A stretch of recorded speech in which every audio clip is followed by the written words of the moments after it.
And so you live in Quebec? Yeah. And that's in Canada, isn't it? Yes, it is in Canada. I'm coming to Canada in April. I'm going to find you.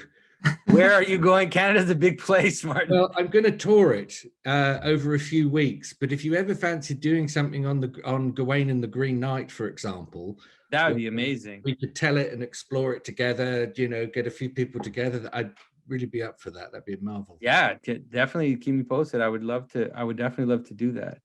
Okay. Yeah, that story haunts me. The Gawain story haunts me quite a bit. I did a few videos on it, but when I listen to the videos again, I'm like, nah. No, like I get some of it, but some of the twists are so strange that they kind of haunt me.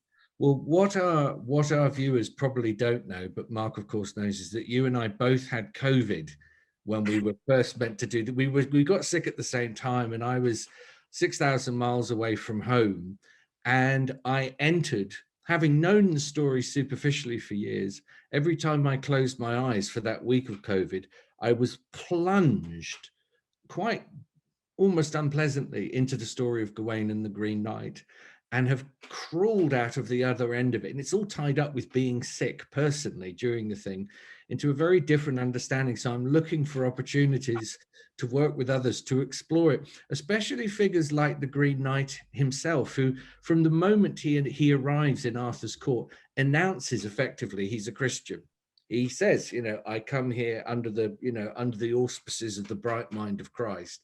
But you look at him and he is this primordial, seething weather pattern of a being, absolutely green.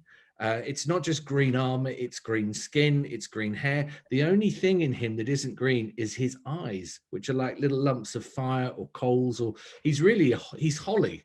He's the season announcing himself.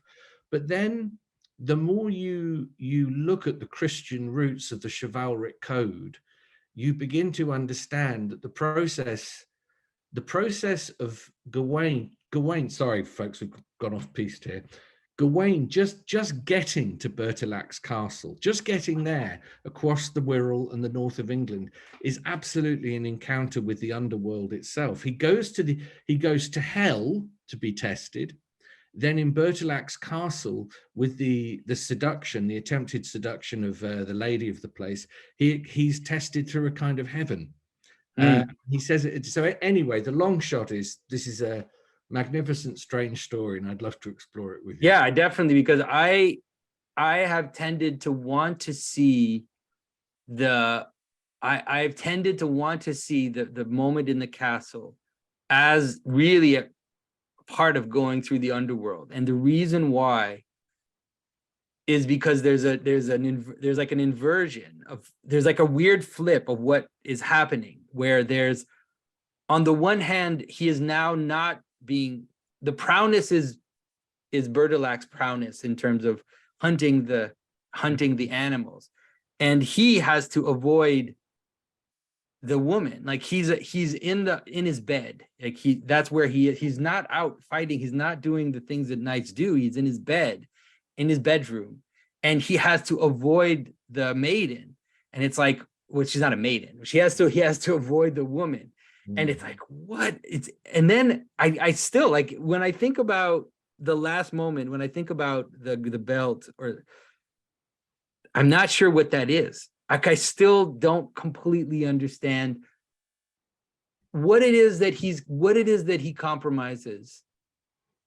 Why is it that Bertilak doesn't see it as a compromise? And why does he then see it as a compromise, despite the fact that everybody else, even the husband himself, doesn't see it as compromise? And it's just, I still, like, it haunts me, to be honest. Like, it still haunts me. That's, you know, I've spent all week, I've written about 2,000 words a day, every day now, on this story. It's amazing. The word that comes up again and again is haunting. Yeah, it's the genius of the storyteller that he allows this kind of ambiguity at very important moments, to allow this kind of discourse, this midrash, to continue, this kind of associative thinking, because he doesn't crowbar the allegory too near the surface of the thing. So one moment you think you're riding the back of the story, you're riding the back of Gringolet, the next minute you've been whisked off it. But I know for me, of course, as we say, the real failure of Gawain happens in Bertilak's castle. It doesn't happen at the Green Chapel. It's the Yeah. concealment. It's the concealment. And then Bertilak, of course, shows angelic level of mercy and says, it's no shame to value your life. It's no shame to trying to live. But by then, Gawain's not really having it. And he says, look, I've clearly made, I'm going home now, goodbye.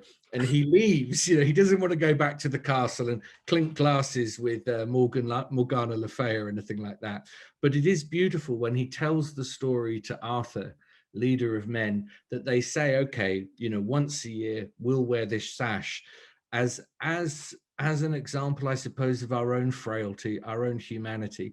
And what I'm left with, when I had COVID, I kept waking up at night rubbing the back of my neck, and in the dreaming I was rubbing the mark that the Green Knight had given me to show me my humanity, my befuddlements, my sin. But I know for Gawain, for the rest of Gawain's life, by the way, Gawain's name is Gwalchmai, it means hawk of May. He's really a bird. Yeah. In really early stories, he would have been a hawk. A lot of the Arthurian characters in their early embryonic forms are animals. But I'm interested because then we're into Jacob wrestling with the angel, and then we're into the limp. We're into these things. Yeah. Remarks. Well, for sure, one of the things that happens, what you said, because one of the things I notice in a lot of the storytelling is something like changing death into glory. Like that seems to be something which is a Christian trope, which comes back over and over. But usually it's not changing death in the sense of a kind of moral compromise. It actually is something like death in the sense of being willing to let go, being willing to die, and being willing to be a victim, or being willing to submit yourself to others, and that becomes your glory. But here in this story, Gawain compromises something, compromises by, like you said, concealing, by not saying, by not giving the belt back to Bertilak. But then Arthur kind of raises it up basically and says, well, we will wear this as a glorious thing every year. And it actually, because it plays on the Order of the Garter, right? Yeah. And these legendary images of the Order of the Garter, where there's a shame that happens, the woman loses her garter, and now there's a moment of shame. And so the king raises it up and says, no, I'm going to wear this as a crown, almost like I'm going to put this out as a glorious thing. But it's like, it's still like, I can't get to the end of it. Just kind of, it's genius. It's a pebble in the shoe.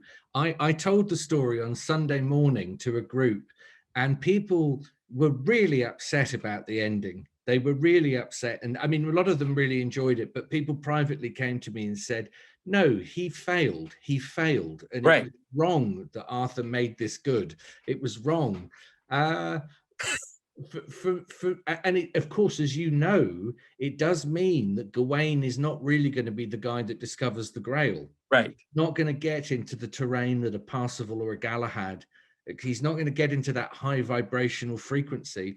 And I suppose on a very mundane level, he does remind me of, myself and other guys that I know who are, we make mistakes.